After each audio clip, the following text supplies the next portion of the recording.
So the final day of the group stage at the IBSA Worldline Football Championships 2010. And two places were still up for grabs in the semi-finals.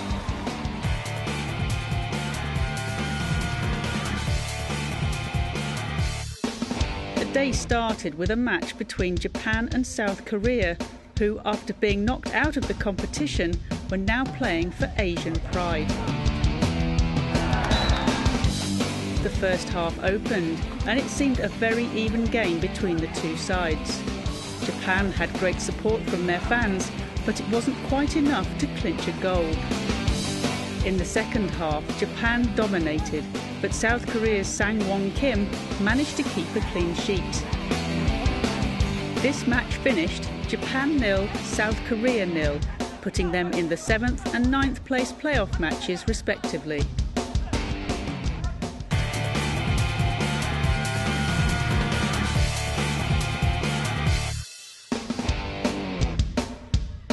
Second of the day saw China take on Greece. This was a big match for China, as their qualification in the semi-finals depended on it. They needed to win by 3 clear goals, otherwise France were through. China worked hard during the first half, but Greece were ready for them. And it was a shock Greek goal, their first of the tournament from Demos Sakharos, that put them ahead. But it was not for long as China kept attacking, and Wang Fai-zheng sunk one into the back of the net. So the tension was going to carry through to the second half, as China on the pitch and France on the sidelines waited to find out their fate. China came out after the break with all guns blazing, and to the disappointment of the French, scored 2 goals in quick succession.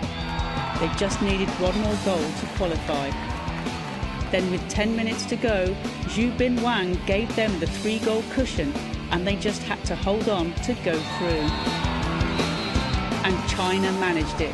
Final score, China 4, Greece 1. So China are through to the semi-finals, and France are out of the running.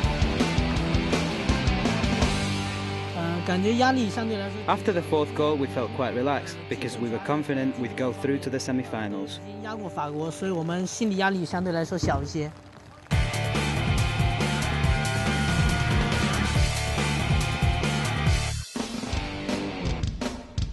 The third match of the day was between arch-rivals Brazil and Argentina for South American bragging rights. The weather went from bad to worse, making conditions tricky for the players.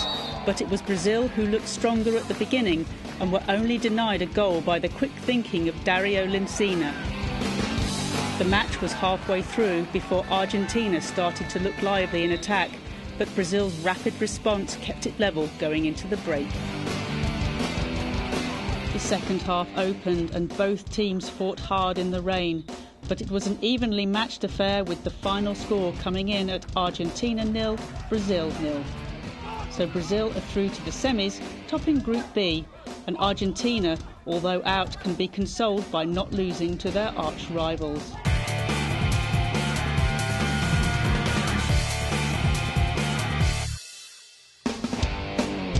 The final game in the group stage was what the crowd had been waiting for: England against Colombia. England only had to draw to get through, but Colombia had to win to guarantee a place in the semis. So it was high drama on the pitch. As the first half opened, the crowd looked on nervously as England headed towards the goal, but Miguel Munoz stopped the first attacks with finesse. Then it was a chance for Colombia's Juan Parra, who was on a high after his hat-trick yesterday, but Luis Skyers barred the way. With less than 2 minutes before the break, Jonathan Gribbin went on one of his runs, but it was confusion in the goalmouth that resulted in the opening goal for England, to the relief of their fans. So into the second half, and England just had to hold on to their lead, but captain David Clarke was eager for more goals, and he just missed, hitting the woodwork. The England defence worked hard as they kept Colombia at bay, and they succeeded as the final score was England 1, Colombia 0.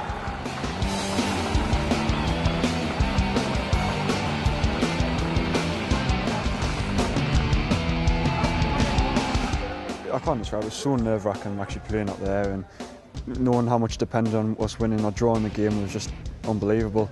But we come through and we won the game, which is great. Gone to the semi-finals, playing Brazil, which is great. So Spain stormed ahead with 12 points in Group A, with England second. In Group B, Brazil topped the table with 10 points, and China have taken the second qualification place. So here's the lineup for the semi-finals: Spain versus China and Brazil versus England. So lots of quality football to come.